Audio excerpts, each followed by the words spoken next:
agree after CLCS review is unambiguous. Professor Sands dismissed it as boilerplate language from UNCLOS Articles 74.1 and 83.1. Those provisions stipulate that delimitation of maritime boundaries shall be affected by agreement. His only argument was that the MOU has no exclusionary language in regard to the court's jurisdiction. But that point is obviously irrelevant. Kenya's reservation applies to any agreed procedure other than recourse to the court. Nothing more is required. The court's jurisprudence gives strict effect to reservations. Professor Sands completely ignored this interpretive rule in the pleadings. Instead, he created his own novel requirement of, and I quote, deliberate, clear, unambiguous exclusion, unquote, in optional clause declarations. This new standard defies logic. If the MOU had to specifically exclude recourse to the court, then Kenya's reservation would become redundant.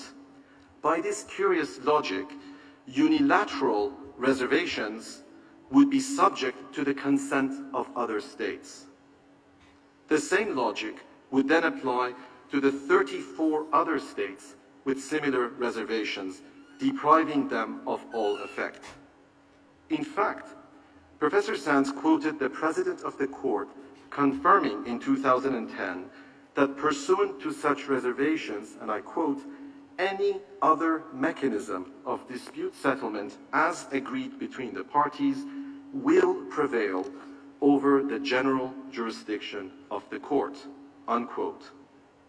The point is clear. Nothing more needs to be said. In regard to Part 15 procedures, Professor Sands, with characteristic understatement, referred to Kenya's submissions as manifestly hopeless. But his only argument was that under Article 282, the court's jurisdiction takes precedence where there is what he called, and I quote, matching, convergent, overlapping, optional clause declarations. But this is not the case in the instant proceedings. Here is the declaration of Somalia, and here is the declaration of Kenya. They are not matching. They are not convergent. Article 282 does not apply. Part 15 clearly applies. It is the procedural lex specialis between the parties regarding UNCLOS. Nonetheless, the court need not make a decision of wider application based on Part 15 procedures. As a bilateral agreement with an agreed procedure, the MOU is sufficient to exclude jurisdiction in this case. Mr. President, Somalia made some factual assertions that require brief consideration. First, Professor Pillay suggested that the method of settlement in the penultimate paragraph of the MOU has what he called perverse practical effects, because Somalia's CLCS submission would not be reviewed until 2033. That was his calculation.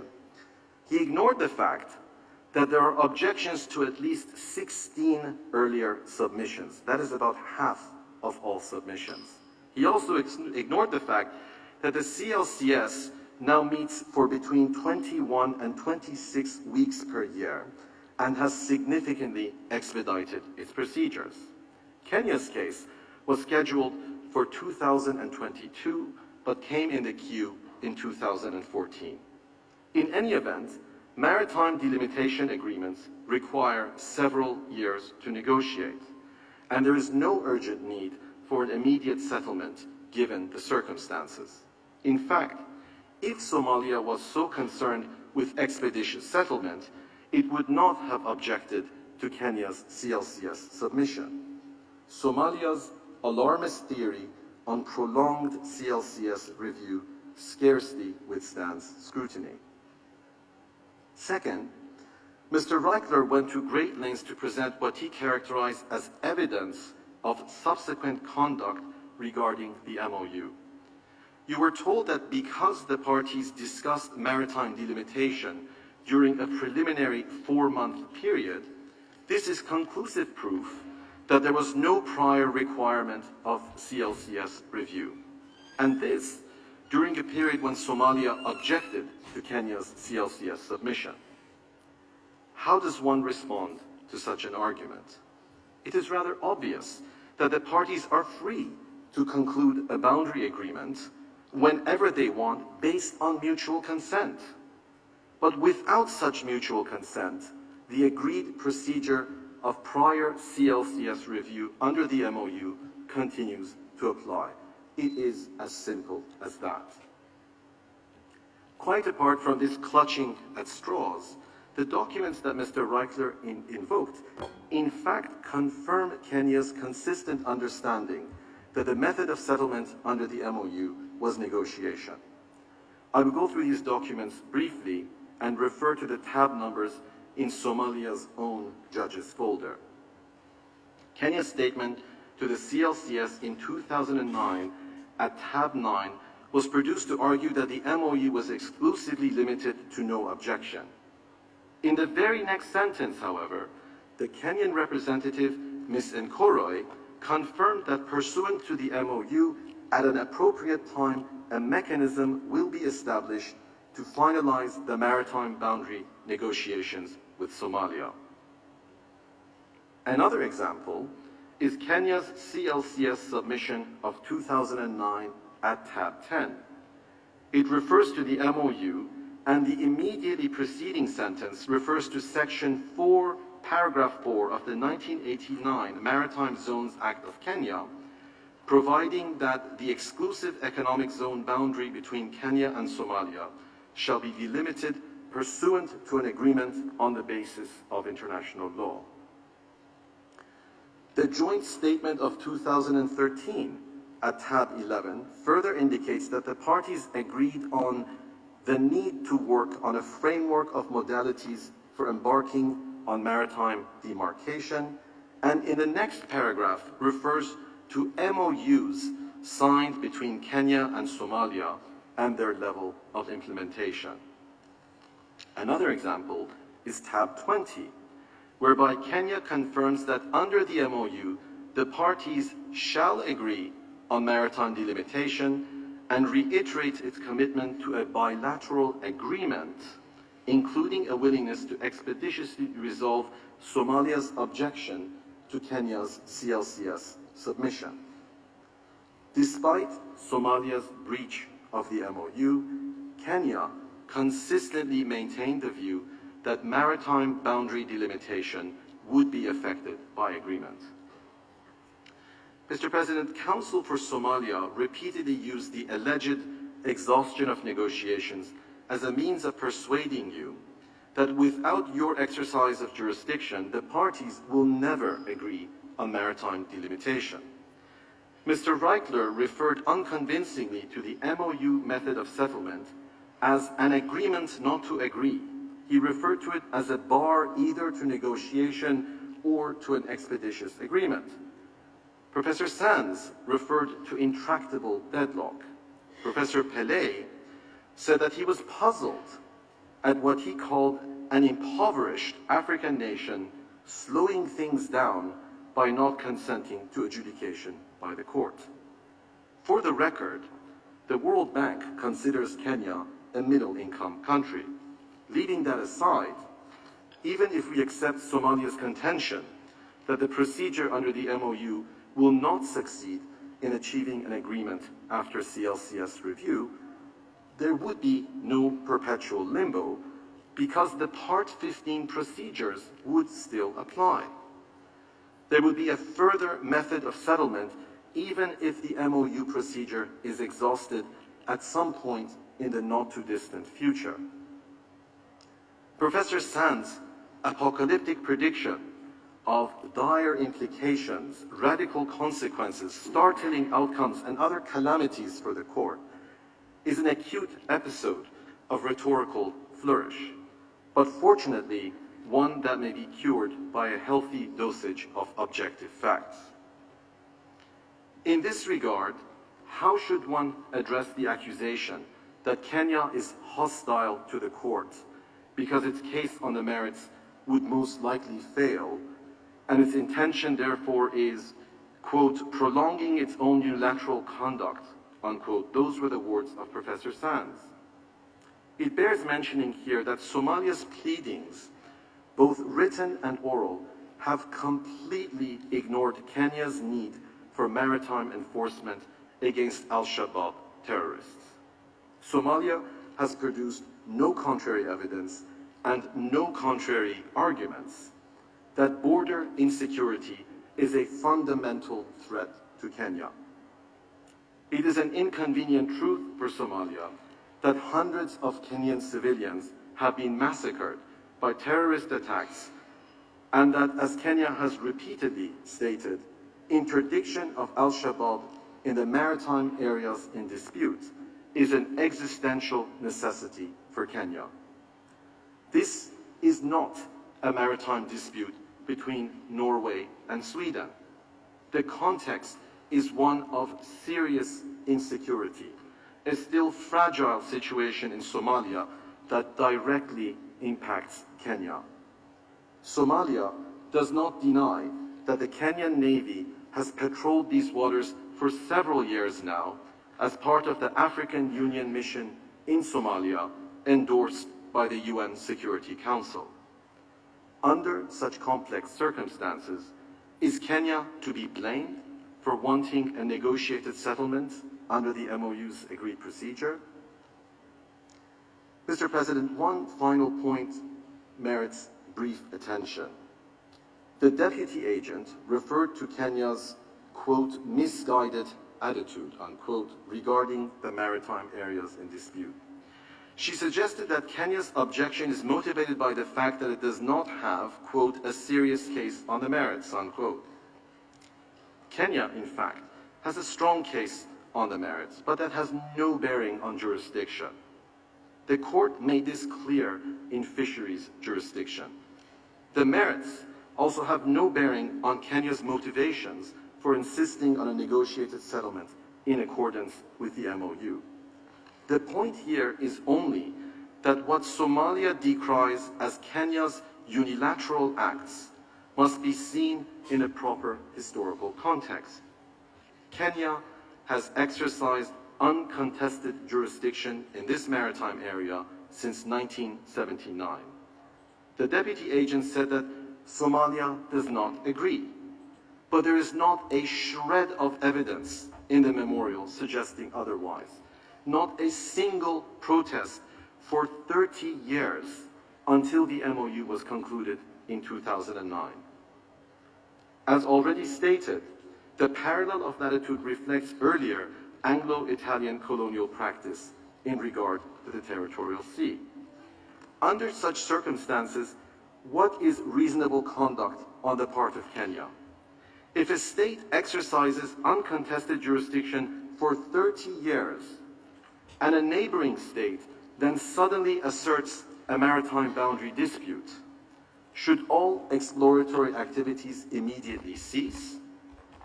This applies especially to activities of a purely transient nature, and even those activities have been suspended. Kenya has invited Somalia to enter into practical measures of a provisional character as required by Articles 74.3 and 83.3 of UNCLOS. Is it fair to fault Kenya in such circumstances and to accuse it of improper conduct? We would submit that Kenya has behaved in an exemplary fashion. There is simply no basis for the false narrative that Somalia has raised in this proceeding to persuade the court to exercise jurisdiction in plain disregard of Kenya's reservation. Mr. President, distinguished members of the court, that brings to a conclusion my presentation. It has been a great honor to appear before you in this hearing. I would now ask that you invite Professor Forto to the podium.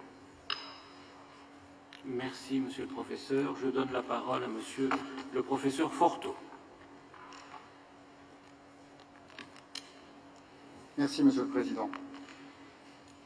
Monsieur le Président, Mesdames et Messieurs de la Cour, il m'incombe cet après-midi de revenir sur l'interprétation du mémorandum d'accord de 2009. Rassurez-vous, Monsieur le Président, je ne me livrerai pas à une conférence académique sur les règles applicables à l'interprétation des traités. Je me contenterai de les appliquer au cas d'espèce en les confrontant fidèlement, ce que la Somalie s'est abstenue de faire, aux éléments du dossier. Cela me conduira à revenir successivement, en réponse aux arguments de nos contradicteurs, sur le contexte de conclusion de l'accord, sur son champ d'application, puis sur les engagements qu'il contient. Étant entendu que, contrairement à ce que suggère mon très cher ami le professeur Alain Pellet, le MOU constitue de manière évidente un traité.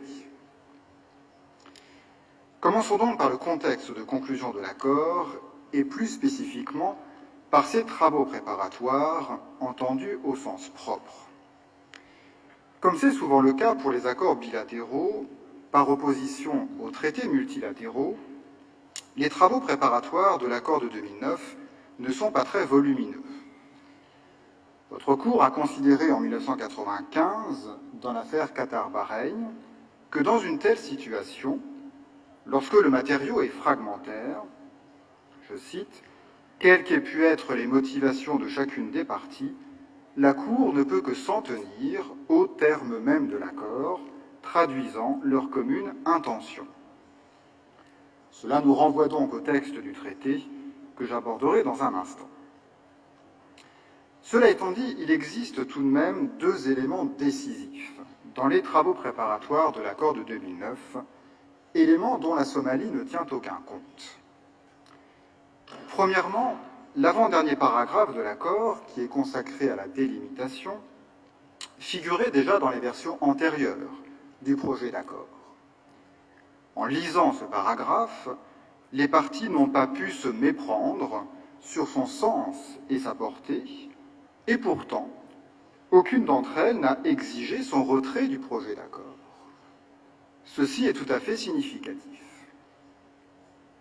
Deuxièmement, dans la deuxième version du projet d'accord, l'avant-dernier paragraphe visait « the area under dispute » au singulier. Dans la version finale de l'accord, la décision a été prise de mentionner les « areas under dispute ». Ce passage du singulier au pluriel a nécessairement une signification juridique. De son côté, Maître Rackler n'a cité aucun élément des travaux préparatoires qui démentirait le contenu de l'avant-dernier paragraphe de l'accord. Il s'est contenté de vagues références au soi-disant contexte de conclusion de l'accord, en proposant une lecture déformée de certains documents, comme le professeur Akavan l'a montré il y a un instant. Maître Rackler s'est bien gardé en revanche, d'une part, de répondre aux éléments mentionnés par le Kenya dans son premier tour de plaidoirie, qui montrent que les circonstances précises dans lesquelles le MOU a été conclu confirment l'interprétation du Kenya. D'autre part, il s'est également abstenu de faire état des éléments qui attestent que l'accord de 2009 a été conclu non pas seulement aux fins de la délinéation, mais aussi aux fins de la délimitation. Dans sa note verbale du 17 août 2011, par exemple, la Norvège a dressé un lien explicite entre la délimitation des espaces maritimes entre les parties et la conclusion de l'accord de 2009. De même, dans son mémoire, la Somalie a présenté cet accord dans le contexte, je cite, des efforts des parties visant à négocier un accord sur la frontière maritime.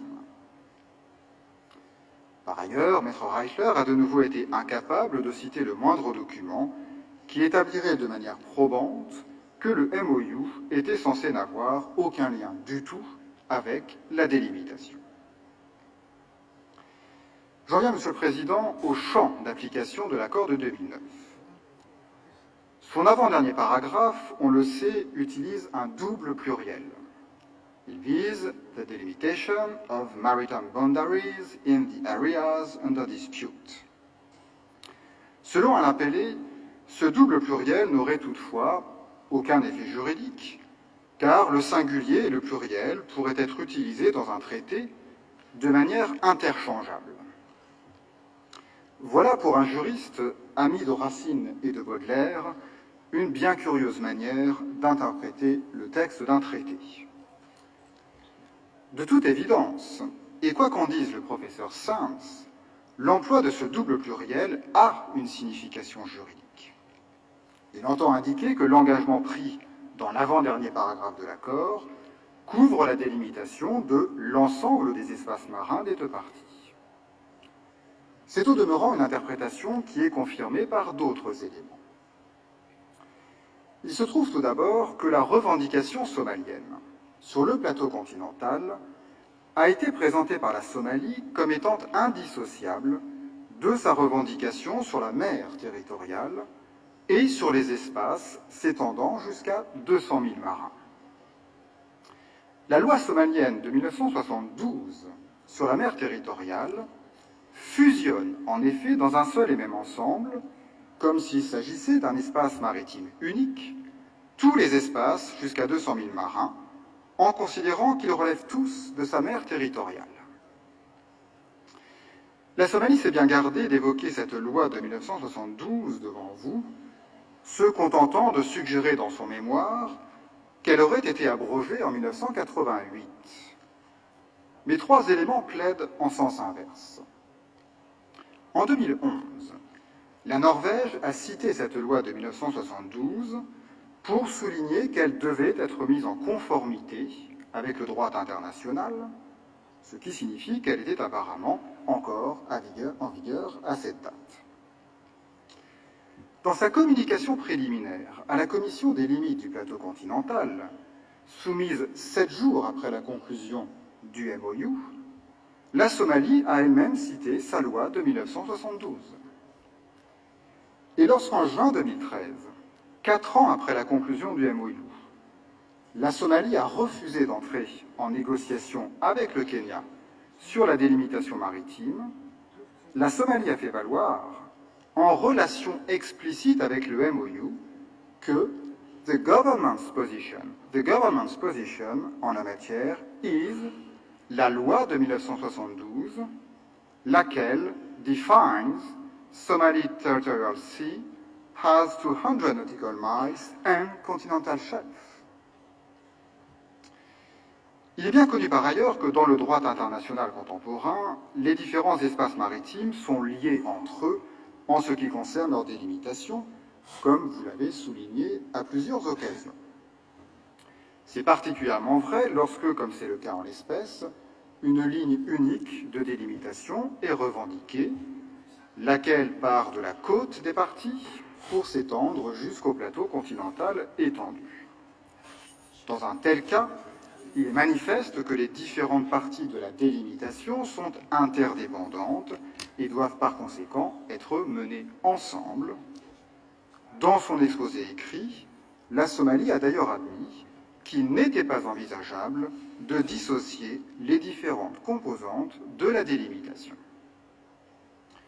Dans ces circonstances, il est évident que l'engagement qui figure dans l'avant-dernier paragraphe de l'accord de 2009 couvre, en ce qui concerne les zones objets du différend entre les parties, la délimitation de l'ensemble de leurs espaces maritimes. C'est ce que vient confirmer expressément l'usage du double pluriel. J'en viens, Monsieur le Président, aux engagements souscrits dans l'accord de 2009. Selon le professeur Pellé, l'interprétation d'un traité suppose, je cite, de ne pas détacher les uns des autres les 4 éléments clés énumérés à l'article 31 de la Convention de Vienne. Texte, objet et but, contexte et pratique ultérieure. Le problème est que la Somalie détache elle-même le plus important de ces 4 éléments, à savoir le texte du traité. Pour y parvenir, la Somalie se livre à une manœuvre qui ne trompera pas la Cour. La Somalie commence par postuler que l'accord de 2009 n'aurait qu'un seul et unique but et objet, à savoir la délinéation. Sur la base de ce postulat, elle s'efforce ensuite de dissoudre l'avant-dernier paragraphe de l'accord de 2009 au simple prétexte que celui-ci concerne la délimitation et non la délinéation. Ce pseudo-raisonnement juridique est bien entendu vicié. Sur le plan de ses conséquences, tout d'abord, le raisonnement de la Somalie conduit non pas à interpréter, mais à priver d'effet une disposition du traité au simple prétexte qu'elle ne rentrerait pas dans l'objet et le but du traité tel que la Somalie les définit, ce que le droit de l'interprétation des traités interdit bien entendu de faire. Sur le plan de la méthode ensuite, il est manifeste que pour reconstituer l'objet et le but des traités, il ne suffit pas de piocher à son bon plaisir dans le texte du traité en insistant sur certaines formulations pour mieux en écarter d'autres de manière sélective, comme l'a fait hier le professeur Alain Pelly.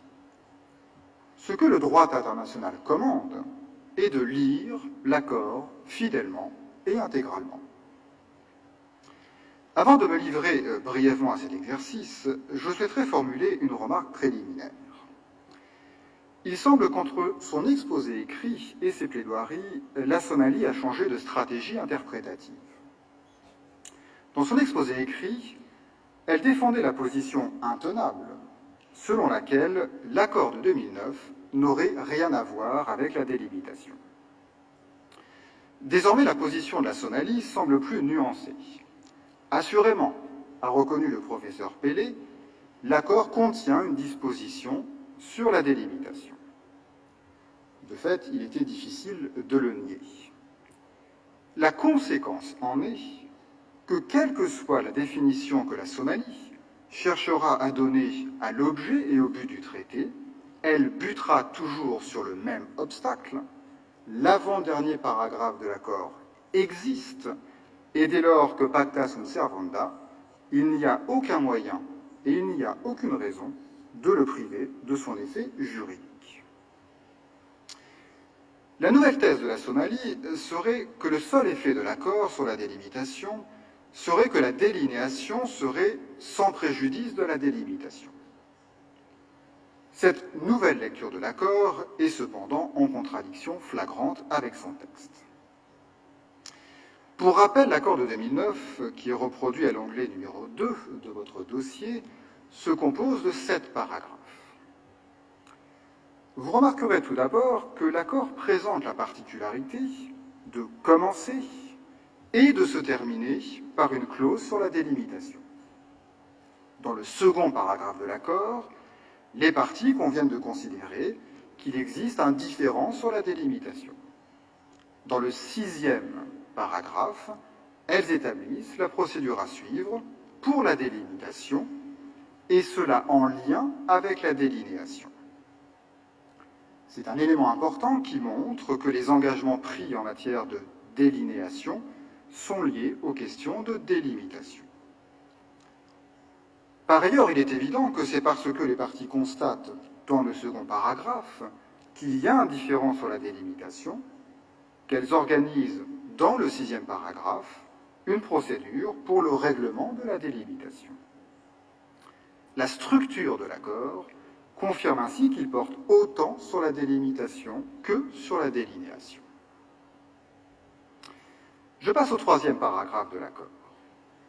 Dans le 3e paragraphe de l'accord, les parties commencent dans la première phrase par reprendre la formulation de l'article 76, paragraphe 10 de la Convention de Montego Bay, à savoir que la délinéation est sans préjudice de la délimitation. Selon la Somalie, l'examen devrait s'arrêter là. Tel serait l'objet et le but exclusif du MOU, de dire uniquement que la délinéation est sans préjudice de la délimitation. Mais il convient bien entendu de lire la suite du texte qui contient d'importants ajouts et précisions dont la Somalie ne tient aucun compte. Un peu plus loin dans le même paragraphe, les parties introduisent un deuxième élément. The establishment of the outer limits of the continental shelf beyond 200 nautical miles is without prejudice to the future delimitation of the continental shelf. Cette précision fait écho à la procédure agréée dans l'avant-dernier paragraphe, à savoir que les parties ont décidé de procéder à une certaine articulation temporelle des procédures. Il se déduit par ailleurs de la deuxième phrase du même paragraphe que la priorité en termes d'intérêt pour les parties au moment où elles concluent le MOU était la délinéation plutôt que la délimitation. Cet élément explique du même coup l'ordre de priorité retenu dans la procédure qui a été agréé dans l'avant-dernier paragraphe de l'accord. Dans le quatrième paragraphe, le même élément est repris et il y est même précisé. Il y est dit dans l'avant-dernière phrase que la submission de la Somalie à la commission des limites sera without prejudice to the future delimitation of maritime boundaries. De nouveau, et cette fois-ci en ce qui concerne la submission de la Somalie, on trouve cet élément d'articulation temporelle des étapes du processus de délinéation et de délimitation. Le paragraphe 5 poursuit ce crescendo. Il dispose dans sa dernière phrase que non seulement les submissions des parties, mais également the recommendations approved by the Commission shall be without prejudice to the future maritime delimitation of maritime boundaries. Ce paragraphe signifie nécessairement que la délimitation est conçue comme devant intervenir après l'approbation des dites recommandations. Tout ceci montre que les 5 premiers paragraphes de l'accord préfigurent l'engagement qui est pris dans son avant-dernier paragraphe. Cela montre par là même que, contrairement à ce qu'affirme le contradicteur, tous les paragraphes de l'accord sont solidaires les uns des autres et vont dans la même direction. L'objet et le but de l'accord est d'organiser de manière ordonnée les procédures de délinéation et de délimitation. À la lumière de ce contexte, le 6e paragraphe de l'accord ne constitue nullement une surprise. Il découle des paragraphes qui précèdent, et il le fait en des termes qui ne méritent aucune interprétation, tant leur libellé est clair. Il ne dit pas que la délimitation should be agreed ou qu'elle devrait être settled, il dit qu'elle shall be agreed. Et il n'y a aucun différend entre les parties quant au fait que cela signifie que la méthode choisie pour la délimitation est la négociation. Le 6e paragraphe de l'accord ne dit pas davantage que la délinéation est sans préjudice de la délimitation. Ceci a déjà été dit dans la première phrase du 3e paragraphe, et cela n'avait donc pas besoin d'être répété à nouveau dans le 6e paragraphe. Ce 6e paragraphe a un objet différent, déjà présent sous une forme différente dans les paragraphes 3, 4 et 5. Il contient un engagement juridique au terme duquel la délimitation shall be agreed after l'adoption des recommandations de la Commission des limites.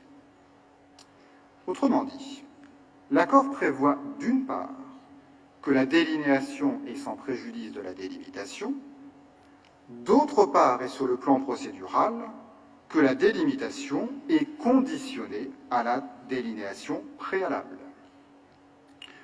On peut être en désaccord avec cette manière de procéder, mais en droit, la question n'est pas celle-ci. Le fait est que les parties ont décidé, par le biais d'un accord juridiquement contraignant, de suivre cette procédure. Le professeur Pellé a vainement tenté d'argumenter que cela n'empêcherait pas les parties de conclure un accord avant les recommandations de la Commission, ni même de vous saisir. Il est bien entendu que ce qu'un accord a fait, un autre peut le défaire. Mais à ce jour, aucun accord ne s'est substitué au MOU et il convient par conséquent de lui donner effet, car il fait droit entre les parties. Par ailleurs, et quoi qu'il en soit, une délimitation par voie d'accord n'est certainement pas la même chose qu'une délimitation judiciaire. De ce point de vue, le MOU exclut nécessairement votre compétence, puisque la procédure agréée est de recourir aux négociations. Au surplus, l'accord à conclure doit intervenir après les recommandations de la Commission des limites. C'est ce qui le distingue, par exemple, de la procédure agréée en février 2009 par le Ghana et la Côte d'Ivoire, qui, n'en déplaise à nos contradicteurs, n'est donc pas un précédent pertinent dans le cas d'espèce. Cette condition temporelle est une condition juridique à laquelle il convient également de donner effet. Le professeur Pellé en est finalement venu à soutenir que le seul objet de ce 6e paragraphe serait la finalisation de la délimitation en ce qui concerne uniquement le point extrême de la frontière maritime. Cela constitue de la part de la Somalie une révision pure et simple de l'accord de 2009, car celui-ci ne dit absolument rien de tel. Celui-ci ne se limite pas au point extrême de la frontière maritime, ce qu'il aurait pu dire, mais ce qu'il ne dit pas. Son avant-dernier paragraphe dispose expressément que la procédure qu'il organise concerne the delimitation of maritime boundaries in the areas under dispute, including the delimitation of the continental shelf beyond 200 nautical miles.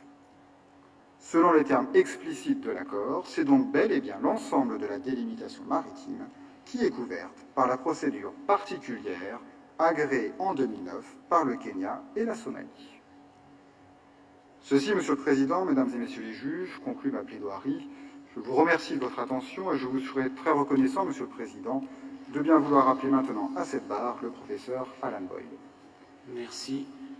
Je donne la parole à Monsieur le professeur Boyle. Monsieur le professeur, s'il vous plaît.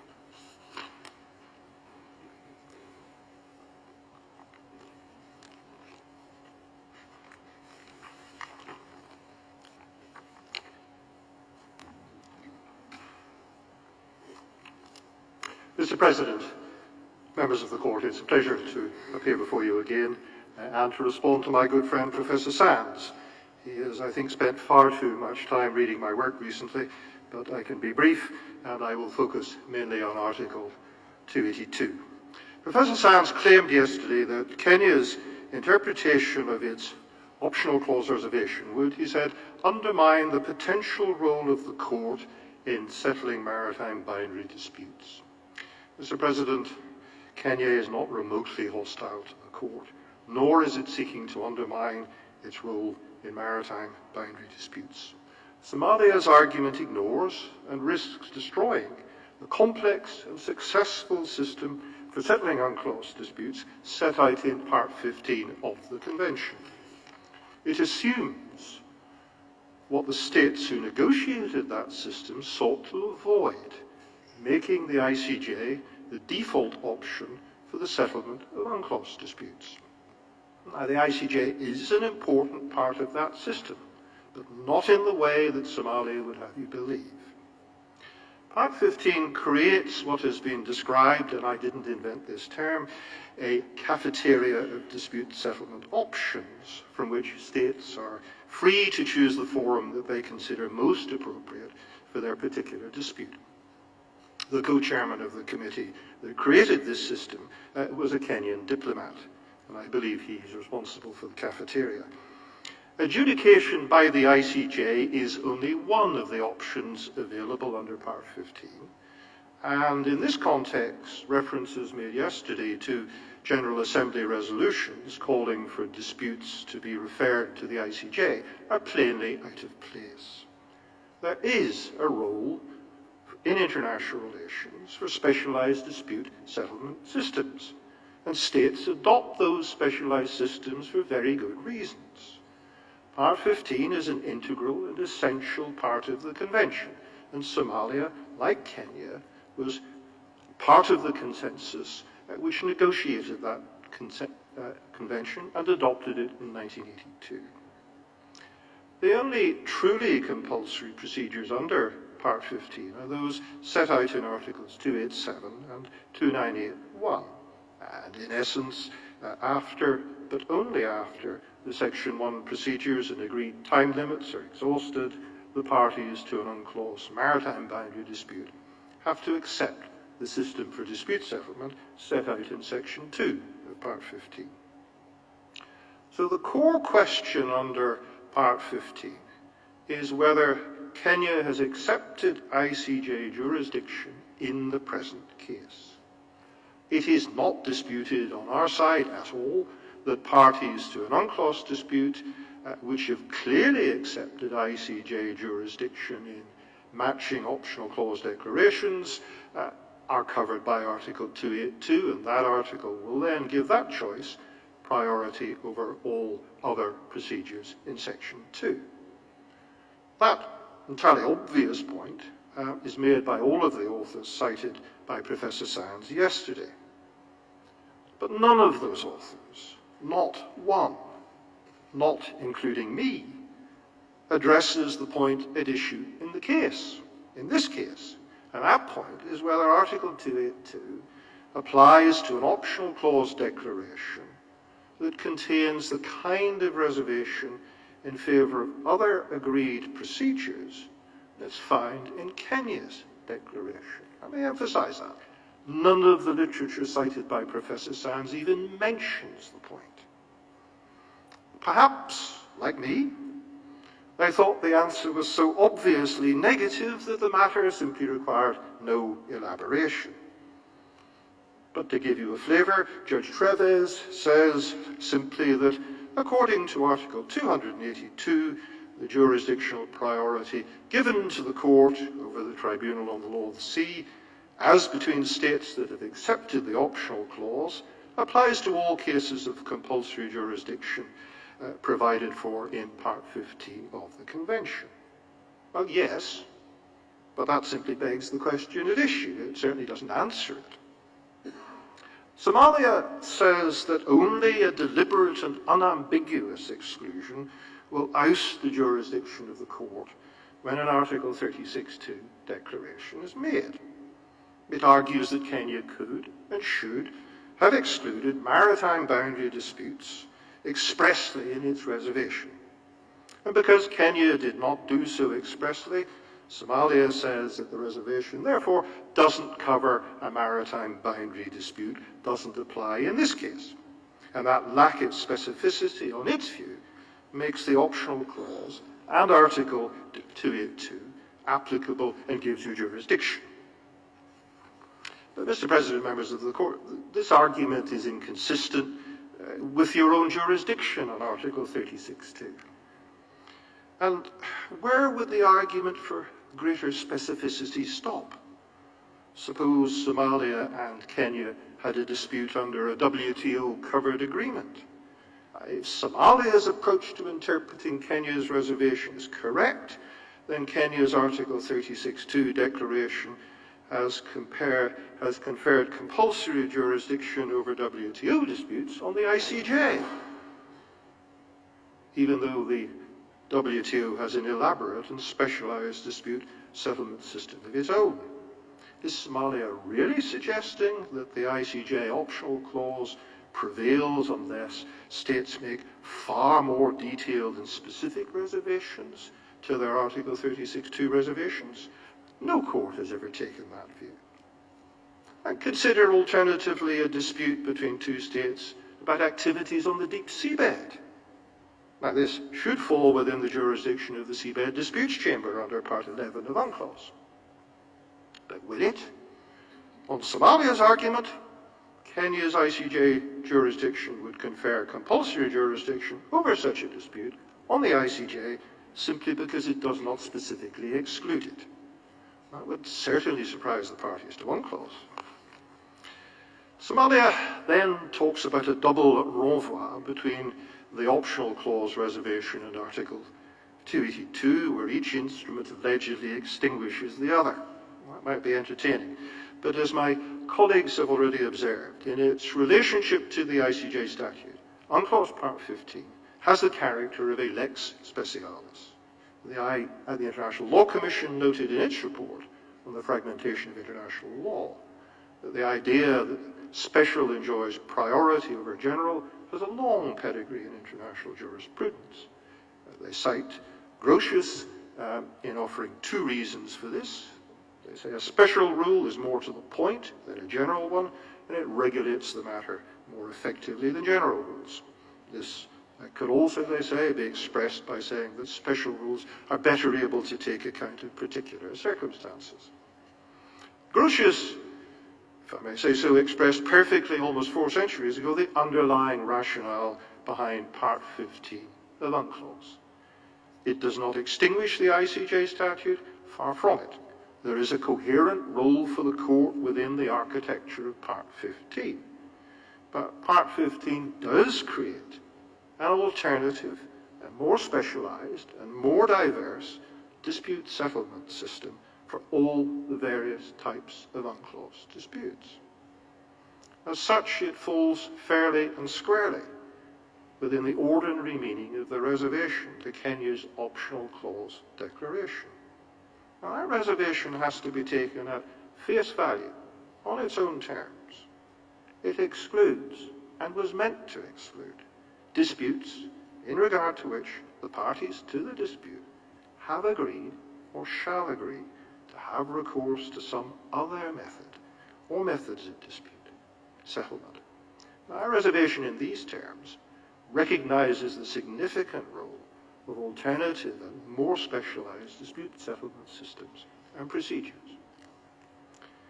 If UNCLOS Part 15 manifestly provides alternative, more specialized methods of dispute settlement, why would it fall outside Kenya's Article 36(2) reservation?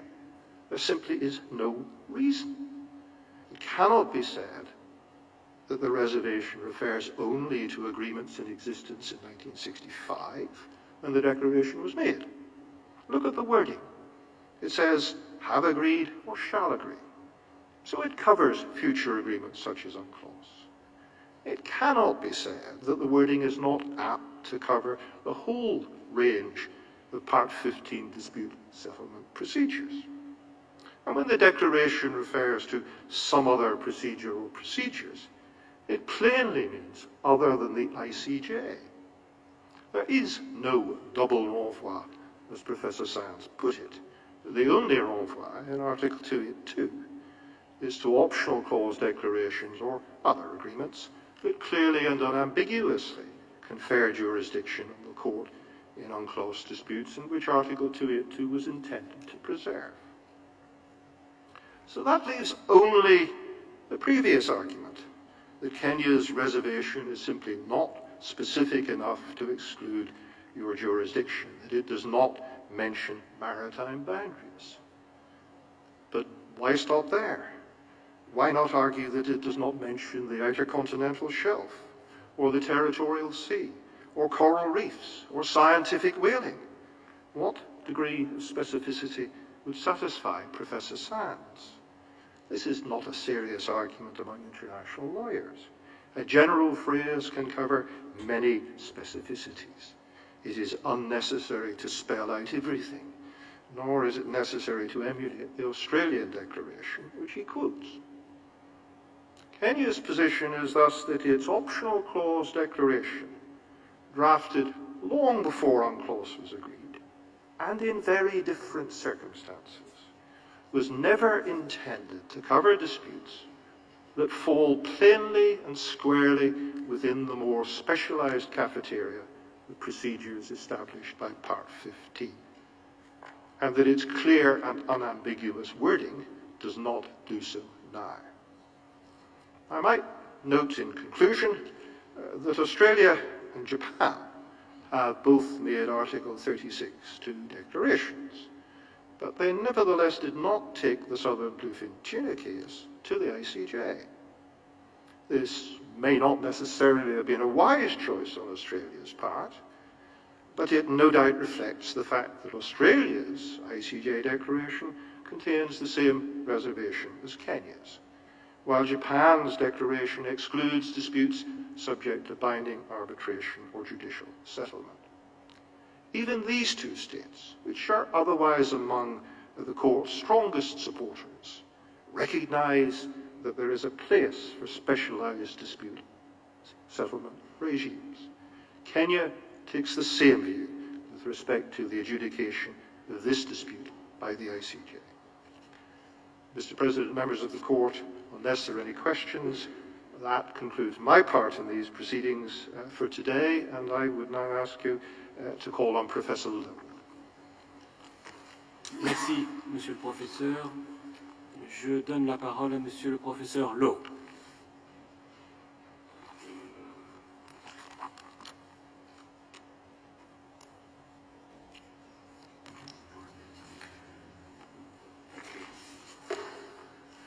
Thank you, Mr. President, members of the Court. My task is again to summarise and to close Kenya's submissions. In the first round, Somalia made 2 points. One point was that, according to Professor Sands, the effect of UNCLOS Article 282 is to preclude the application of UNCLOS Part 15 to this dispute and to permit the parties' optional clause declarations to trump Part 15, thus giving the court jurisdiction over this dispute. The second point was that the MOU is nothing more than an agreement between Kenya and Somalia not to object to each other's CLCS filings. Mr. Reichler told you that it was not understood as an agreement on the means for the settlement of the boundary dispute. I shall address each of these points and close with a response to Somalia's arguments that, as a matter of policy, the court should find that it has jurisdiction in this case in order to secure future business.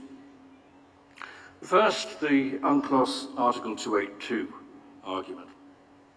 Professor Boyle has addressed the Somali argument that, quote, Part 15 of UNCLOS does not and cannot affect the binding agreement established by Kenya's and Somalia's matching optional clause declarations. The short answer to it is that the two declarations are not matching. In 1965, Kenya excluded disputes in respect of which the parties already had agreed or would in future agree to have recourse to some other method or methods of settlement, that is, a method other than the ICJ. Somalia did not exclude them. In 1989, when they each ratified UNCLOS, Somalia and Kenya agreed that maritime boundary disputes would be subject to UNCLOS Part 15. Neither state having chosen the ICJ as the forum for dispute settlement under UNCLOS Article 287, the two states have, accordingly, agreed that maritime boundary disputes should go to other Part 15 procedures, that is, to methods of settlement other than the ICJ. This dispute thus falls inside Somalia's optional clause declaration, but outside Kenya's. There is nothing complicated about that.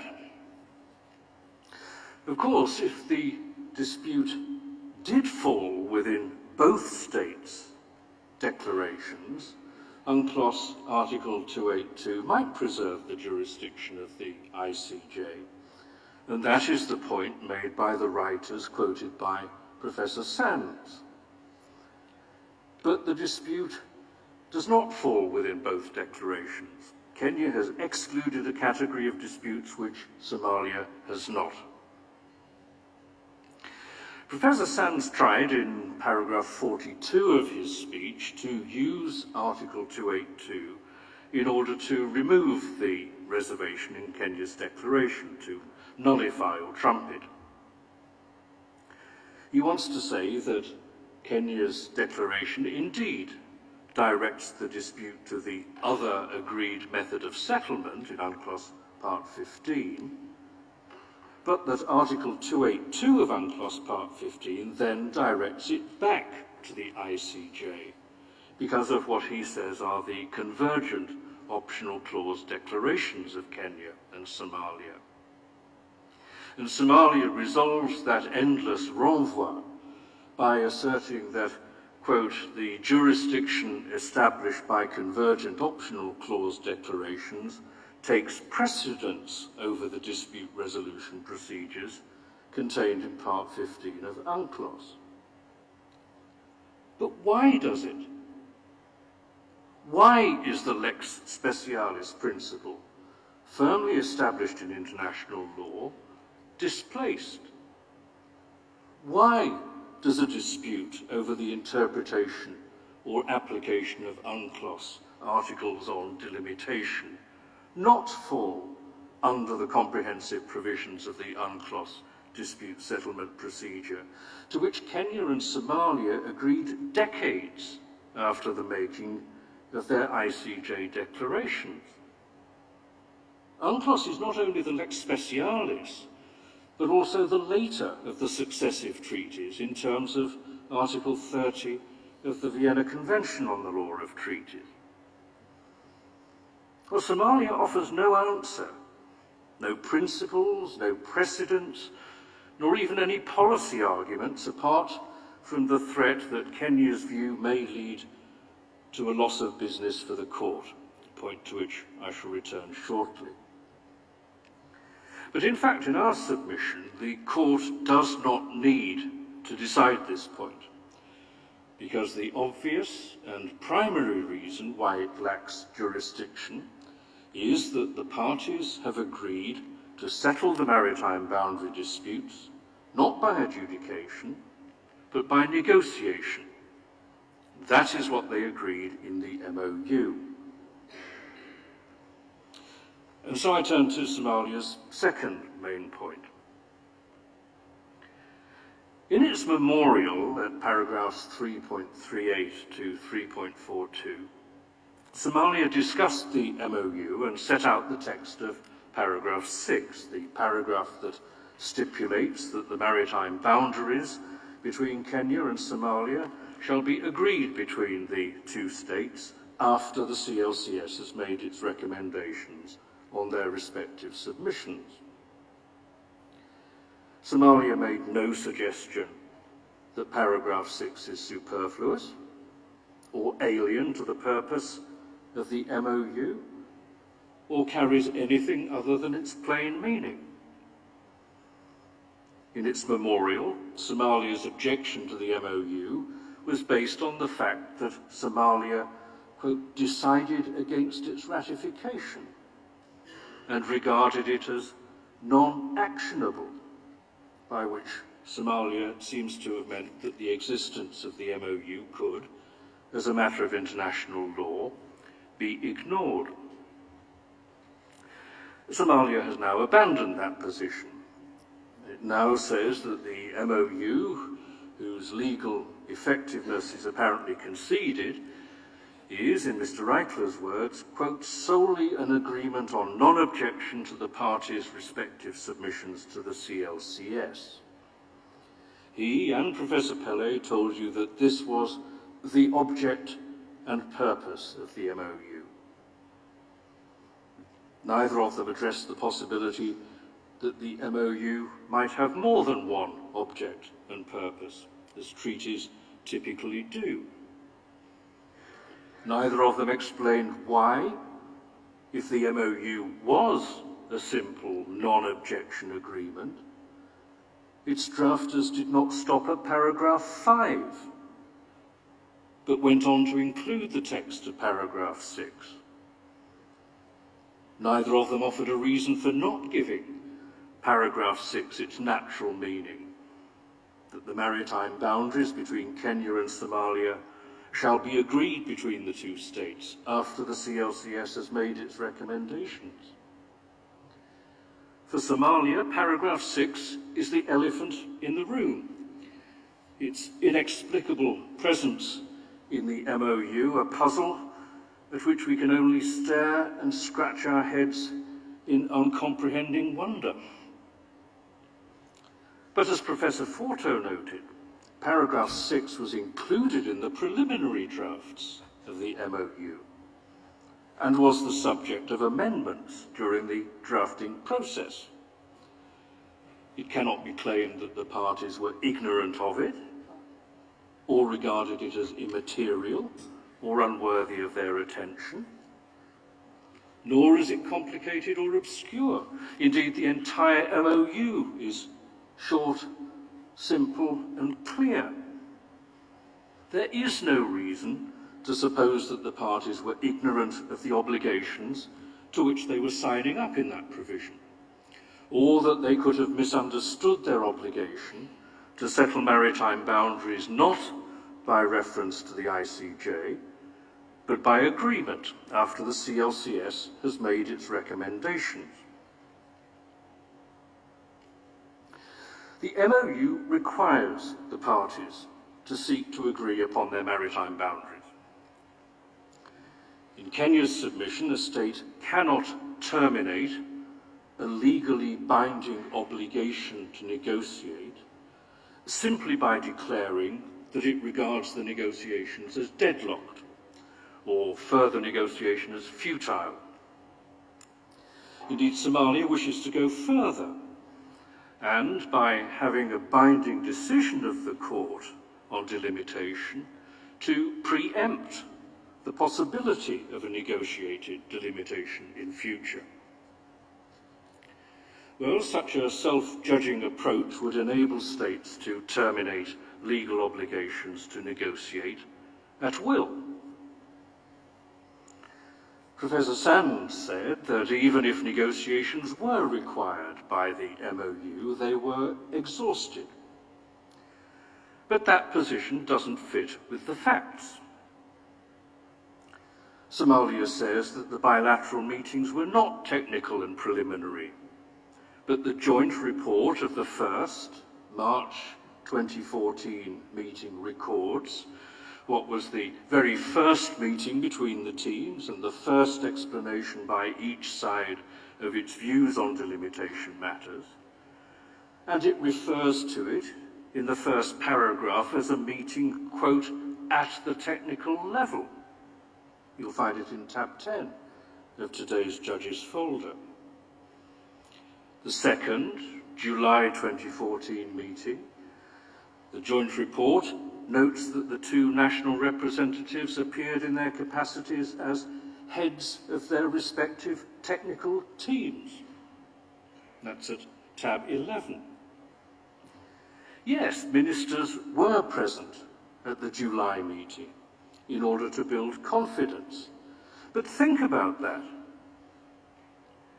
There is no suggestion that in the days between the meeting on the 28th and 29th of July 2014 and the filing of Somalia's application on the 28th of August, either minister took the matter back to her government in order to decide the government's position, let alone its final position, on the boundary disputes, or that either government communicated on the matter with the other at the political level. On the contrary, the evidence is quite different. The report of the July meeting records that the parties would reconvene on the 25th and 26th of August in Mogadishu, quote, in an attempt to bridge the gaps between the two parties' positions, end quote. Kenya's internal note, dated 8th of August, tab 12 in your folders, records that, quote, it was agreed that in order to move forward, the meetings needed to be structured, and that it was further agreed that the next meeting would be used to develop principles that would guide the negotiations. So evidently, as of the 25th of August, 72 hours before Somalia filed its application, the parties were still operating on the basis that there were bridgeable gaps between them, which they were about to address.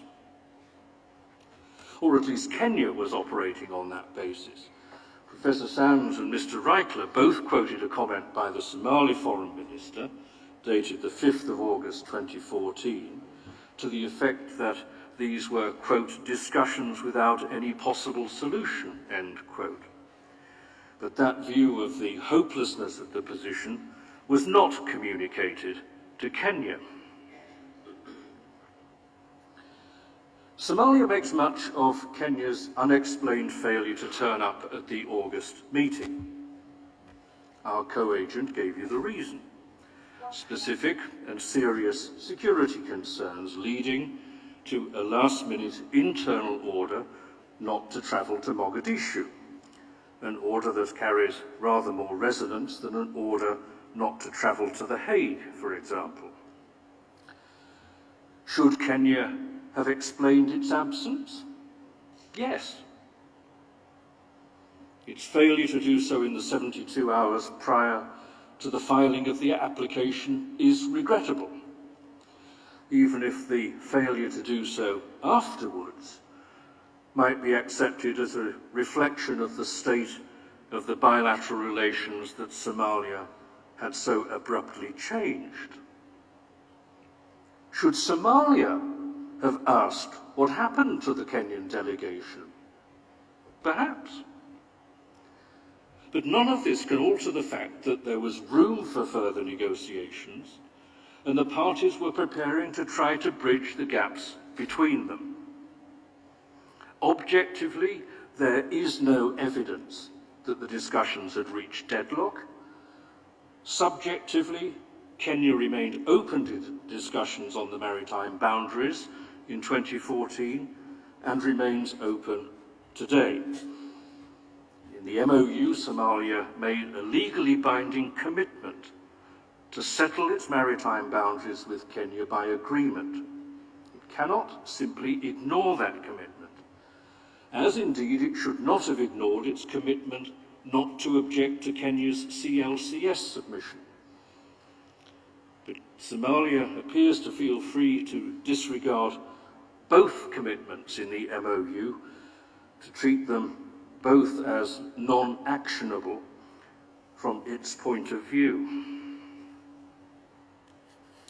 Well, finally, Mr. President, let me address another strand of Somalia's submissions. It sought to reinforce its case by predicting dire implications and radical consequences that surely were not anticipated if its interpretation of the facts and law is not accepted. It predicts that the court would be deprived of jurisdiction over many cases. While we do not suppose for one moment that the court's decision would be influenced by a desire to increase its jurisdiction or its business, that submission does merit a response. The first point is that not all disputes can be put equally effectively and efficiently before each and every procedure for the settlement of disputes. Any particular dispute will be more suited to some dispute settlement procedures than to others. A dispute over the adequacy or appropriateness of anti-pollution measures or fishery conservation measures may be better put to a tribunal that is not made up exclusively of lawyers, but contains scientists and technical experts, such as is provided for in UNCLOS Annex 8. A maritime boundary dispute that involves not only the question of the location of the boundary line, but also the question of cross-boundary policing arrangements might be better handled by negotiation than by reference to an international judicial tribunal. And that is why UNCLOS, for example, allows states parties to choose among different mechanisms for the handling of different categories of disputes arising under that convention, what Professor Boyle called the cafeteria system. You'll find the relevant provisions in Articles 279 to 287 and 297 to 299 of UNCLOS, which provides for access to arbitration, special technical arbitration, voluntary or compulsory conciliation, the law of the sea tribunal, or this court, among other procedures. And so it is in this court where a state may decide in advance that all categories, all disputes in a certain category may be referred to the court if any party to the dispute so wishes. Can do that by an optional clause declaration or by acceding to a compromissory clause in a convention.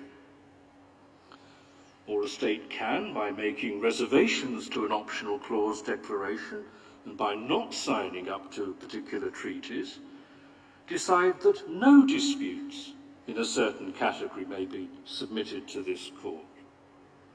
Or it can decide case by case, making no optional clause declaration at all. Or it can attach conditions such as temporal limitations to its acceptance of the court's jurisdiction. It is for each state to decide which disputes go where. And we note that over the past century, far more maritime boundaries have been settled by negotiation than by adjudication, an indication, no doubt, of what states find the most appropriate and satisfactory way of settling their maritime boundaries. At a time when most of the legal world is seeking to promote non-judicial settlement procedures as an alternative to litigation, Somalia seems to be swimming in the opposite direction. As for Professor Sand's point that the MOU language is boilerplate, and that if it displaces ICJ jurisdiction, the obligation in UNCLOS Articles 74 and 83 to effect maritime delimitation by agreement would equally displace ICJ jurisdiction in all cases, the answer is that it would not. If it becomes apparent that an agreed delimitation is impossible, the parties are free, under Articles 74 and 83, to turn to another method of settlement. Indeed, UNCLOS Article 283, paragraph 2, requires them to consider that possibility. The MOU stipulated a method, agreement, and a time after the CLCS recommendations for delimitation.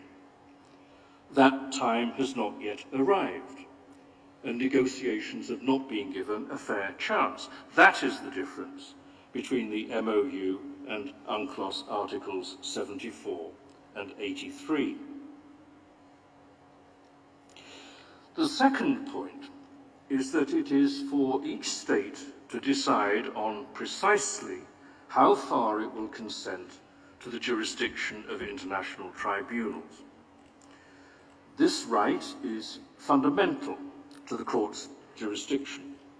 In the words of the court's own handbook on accepting the jurisdiction of the International Court of Justice, quote, "Given that the nature of the jurisdiction of the court is strictly consensual, states are free to include reservations in their declarations.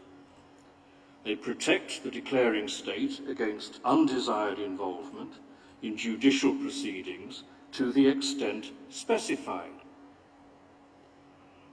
The court has repeatedly reaffirmed that, as it put it in the Georgia-Russia case, quoting its earlier judgment in the armed activities case, any conditions to which such consent is subject must be regarded as constituting the limits thereon.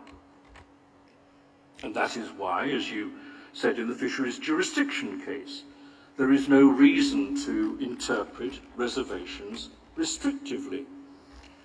Reservations do not derogate from a wider acceptance of the court's jurisdiction. They define the parameters of a state's acceptance of the compulsory jurisdiction of the court. And the court, quote, "must seek the interpretation which is in harmony with a natural and reasonable way of reading the text, having due regard to the intention of the state concerned at the time when it accepted the compulsory jurisdiction of the court." There is a solemn pact between states and the court. The court respects the limits of the consent of each state to accept the court's jurisdiction. And within those limits, the state respects the powers of the court and the state's obligations under the court's statute. As Somalia's deputy agent rightly put it, the ICJ does justice in accordance with international law. and the limits of states' consent to its jurisdiction are an integral part of international law.